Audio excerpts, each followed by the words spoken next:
Shalom, saya Novitaria Immanuela Simanjuntak.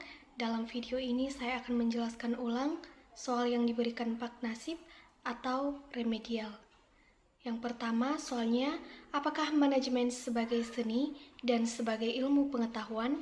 Manajemen sebagai seni adalah manajemen yang membutuhkan kreativitas, keterampilan, fleksibilitas, dan inovasi.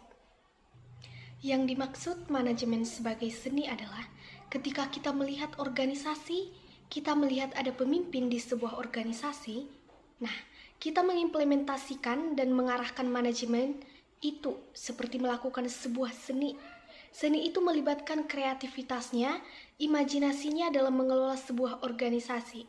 Jadi, kegiatan manajemen sebagai sebuah seni dapat diartikan bahwa pelaksanaan manajemennya bersifat inovatif, kreatif, di mana kegiatannya tidak terpaku pada ilmu pengetahuan.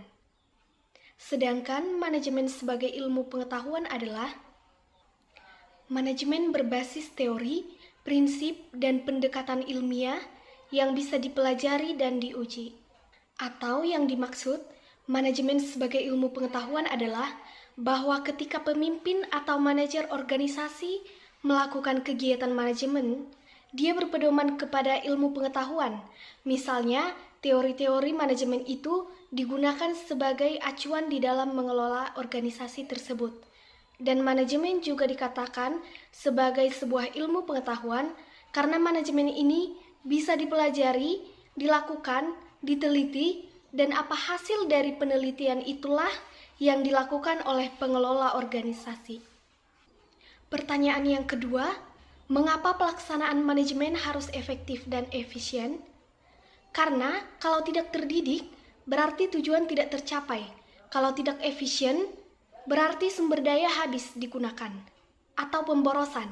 Oleh karena itu, ketika mengelola sebuah organisasi, perlu efektif dan efisien. Perlu memperhatikan ketercapaian tujuan. Jadi, efektif itu fokusnya pada pencapaian tujuan. Sedangkan efisien itu pada pemanfaatan sumber daya semaksimal mungkin, sehingga tidak ada pemborosan. Jadi manajemen itu harus efektif dan efisien, karena kalau tidak efektif, tujuan tidak tercapai. Kalau tidak efisien, sumber daya habis. Pertanyaan ketiga, apa perbedaan organisasi formal dan informal, serta berikan contohnya. Yang pertama, organisasi formal.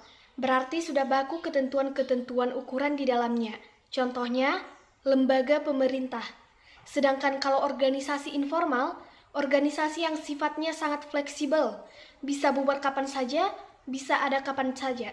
Seperti arisan dan grup-grup di sosial media.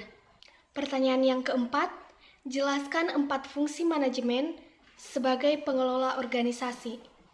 Yaitu 1, perencanaan atau planning, yaitu menentukan tujuan dan langkah. Yang kedua, pengorganisasian atau organizing, yaitu mengatur sumber daya.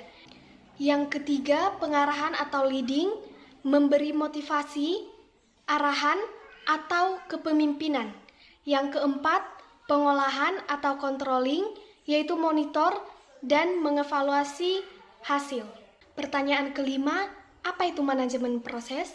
Manajemen proses adalah upaya untuk meningkatkan sistem yang ada di organisasi dengan memperbaiki proses-proses yang ada. Soal yang keenam, sebutkan 10 prinsip menurut Henry Fayol. Yang pertama, pembagian divisi pekerjaan. Yang kedua, disiplin. Yang ketiga, autoritas. Yang keempat, kesatuan perintah. Yang kelima, kesatuan pengarahan. Yang keenam, subordinasi. Yang ketujuh, kepentingan individu atau kelompok. Yang kedelapan, remunerasi. Yang kesembilan, sentralisasi. Yang kesepuluh, rantai skalar. Pertanyaan yang ketujuh, jelaskan arti manajemen pendidikan dan tujuannya. Manajemen pendidikan adalah proses perencanaan, pengorganisasian, pengarahan, dan penilaian. Tujuannya untuk mengelola sumber daya agar tujuan pendidikan nasional tercapai. Pertanyaan yang kedelapan, mengapa organisasi pendidikan membutuhkan implementasi dalam manajemen?